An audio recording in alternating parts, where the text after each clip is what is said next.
베트남이 무너지고 있습니다. 이번 사태는 베트남을 최대 경제 위기로 내몰고 처참해진 경기로 인해 베트남 국민들은 살 길이 막막해졌습니다.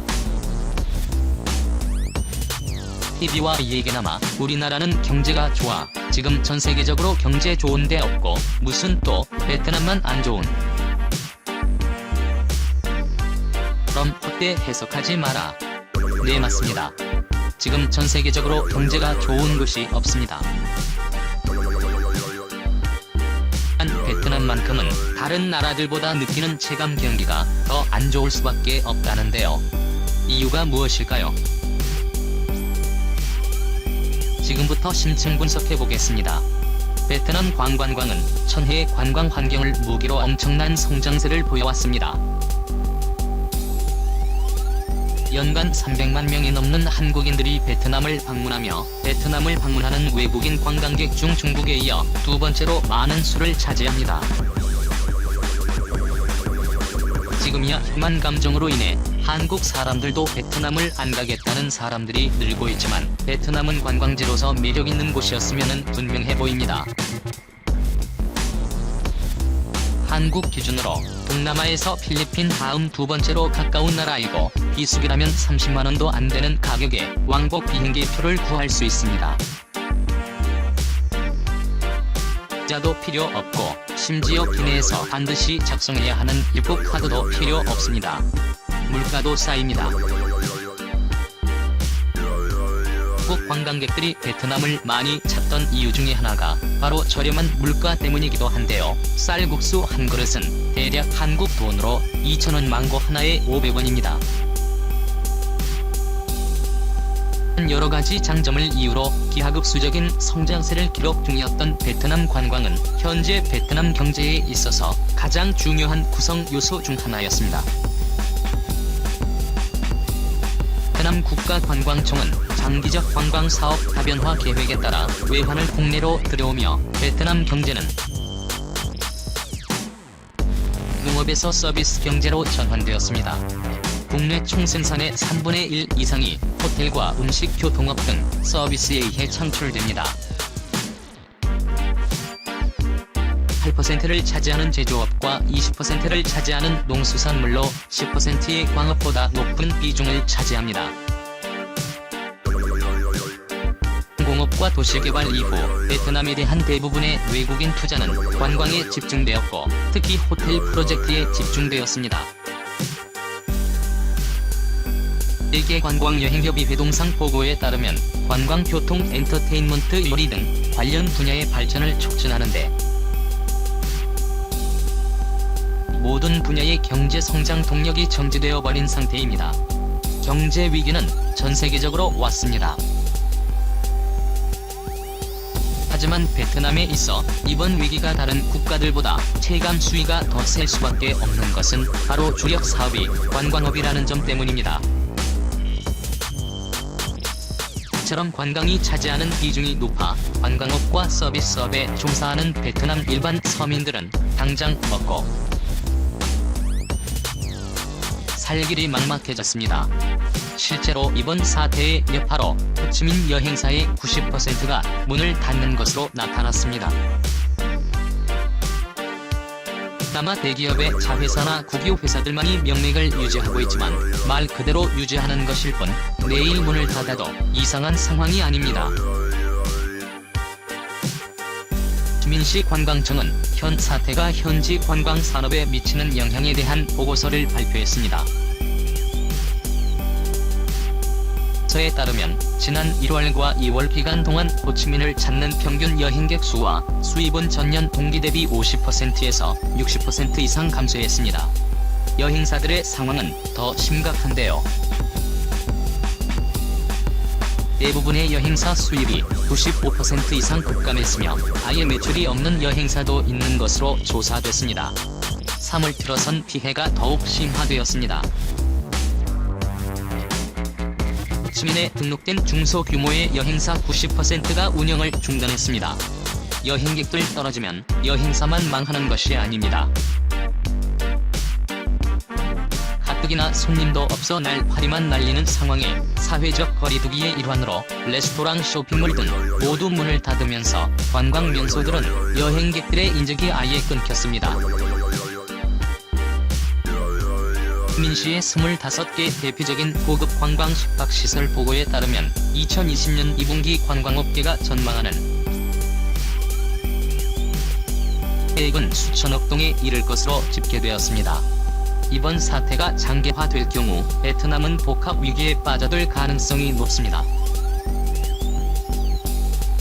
정부의 가용 자원이 바닥날 수 있다는 점에서입니다. 당장 관광 산업이 붕괴 위기에 처하면서 베트남 정부의 세수의 비상등이 켜졌습니다. 그동안 베트남 관광으로 돈 많이 벌었습니다. 베트남은 관광으로 2018년에만 약 32조 원을 벌어들였습니다. 전년 대비 17.7% 성장한 것입니다. 베트남 정부의 지난해 세수가 14만 25조 동이었다는 점을 감안하면 관광 수입이 세수의 절반을 차지한다는 사실을 알 수 있습니다. 현 사태가 아직 중국 등 아시아에 국한됐던 올해 첫 2개월에만 베트남의 관광업은 약 70억 달러 날려버린 것으로 나타났습니다. 한창 성장 중이었던 내수 시장도 침체를 면치 못하고 있어서 정부 재정 수입에 직격탄을 날릴 것으로 예상됩니다. 베트남 민간경제리서치 이사회가 이달 초에 조사한 보고서에 따르면 현 사태가 향후 6개월 이상 지속되면 베트남 내 74% 대기업이 파산할 것으로 예측되었습니다. 벌써 망해가는 곳도 많습니다. 음식점, 호텔 등은 고객이 사라지면서 종업원들을 불가피하게 해고해야 하는 상황이 벌어지고 있습니다. 베트남 항공산업에 대한 이번 사태의 영향 또한 더 이상 추정치가 아니라 통계를 통해 정확하게 집계되기 시작했습니다. 지난 수년 동안 축적된 항공사의 이익은 한순간에 바닥으로 떨어졌습니다. 구체적으로 살펴보면 2020년도에 1분기 동안 베트남 항공의 연결 매출액은 19조 2120억으로 전년 동기에 비해 6조 7125동이 감소하고 1조 3830억 동의 적자를 기록했습니다. 사태가 4분기까지 이어질 경우 2020년 베트남 항공의 총 매출은 연초 목표와 비교해줘 4110억 종이 감소한 38조 400억 돈으로 약 19조 6515동의 손실을 볼 것으로 예측했습니다.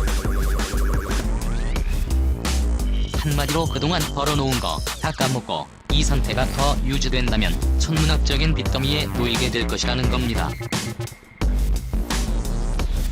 베트남 항공의 총재는 지난 4-5년 동안 항공사들이 축적해온 수익이 현 사태로 인해 제로로 돌아갔다고 말했습니다. 이어 현재 전망대로 베트남 항공이 19조 6515의 손실을 기록한다면 지난 4-5년 동안 누적된 이익으로도 적자폭을 상쇄하기 어렵다고 했습니다. 사태가 이렇다 보니 베트남 항공은 임시로 인력의 50% 이상을 줄였으며 나머지 근로자들은 급여를 삭감했습니다. 이로 인해 베트남 항공이 종사하는 약 만여 명의 직원이 일시적으로 일자리를 잃었습니다. 이것뿐만이 아닙니다. 베트남은 이 밖에도 모든 분야에서 현 사태로 인한 글로벌 불황에서 벗어나기 어렵다는 게 전문가들의 중론입니다. 당장 해외로부터의 신규 투자가 급감할 가능성이 높습니다. 제11무역개발협의회는 최신 보고서에서 글로벌 FDI가 작년 대비 40%가량 급감할 것으로 예측했습니다. 원래는 이렇지 않았습니다. 1월에는 베트남 글로벌 FDI가 지난해에 비해 5%가 증가할 것이라고 전망했습니다. 올해 첫 2달간 베트남으로 유입된 FDI 등록 자본금은 65억 달러로 작년 동기 대비 236% 6% 감소했습니다. 이행 자본금도 25억 달러로 5% 감소했습니다. 3월 달엔 감소폭이 훨씬 더 클 것으로 예상됩니다. 당장 첨단 산업 기술 육성이라는 베트남 정부의 전략에 차질이 불가피합니다. 베트남 정부는 2020년을 기점으로 산업화에 초점을 맞춘 새로운 발전 전략으로 IT, 바이오, 자동차 부품, 석유, 화학 등 첨단 기술을 가진 해외 기업들을 적극 유치해 2030년 중소득 국가, 2025년 고소득 국가로 부상하겠다는 목표였습니다. 하지만 이 모든 것들은 물거품이 될 위기에 직면했고, 고소득 국가는커녕 기업들의 연쇄도산을 막기 위해 기업 소득세이나 부가가치세이나 벌금 면제를 비롯해 은행을 통한 유동성 공급에도 나서야 할 상황입니다. 바닥이 어디일지는 아무도 예측하기 힘듭니다. 진국들에 비하면 베트남 정부가 취할 수 있는 양적 완화엔 한계가 있을 수밖에 없습니다. 사태가 장기화될 경우 베트남 기업들은 각자 알아서 살 길을 찾아가야 하는데, 현재로서는 그 길이 보이지 않고 있습니다. 이제 베베TV의 결론입니다. 한트 패틴이 베트남 경제가 너무 안 좋네요. 물론 지금 경제 좋은데 없다지만 베트남의 경우 안 좋다는 말로도 부족하고 상황이 이제 악이라고 볼 수밖에 없습니다. 베트남 분들 아무쪼록 위기 극복 잘하시고 베트남 기업들도 먹고 살 길을 찾으시기 바랍니다. 지금 베트남 보면 내장합니다. 사실 원수질 만큼 서로 간의 악감정까진도 아닌 사소한 오해로 이렇게 된 건데, 물론 베트남 사람들이 이런 사람들이 없구나 알 수 있는 계기가 되었지만 그렇다고 이해할 건 없잖아요. 상대 안 하면 되는 거지. 사람 미워해봤자 저만 마음이 불편하더라고요. 가본 적도 없는 베트남 앞으로도 갈 길이 없겠지만 인도적인 차원에서 위기 극복 잘 하시라고 격려의 말씀을 전해드립니다. 베베TV 시청자 여러분은 어떻게 생각하세요? 베베는 여러분의 생각이 궁금합니다. 댓글로 여러분의 생각을 남겨주세요. 여러분 오늘 하루도 행복하게 보내세요. 당신은 소중하니까요. 다음 영상에서 안녕.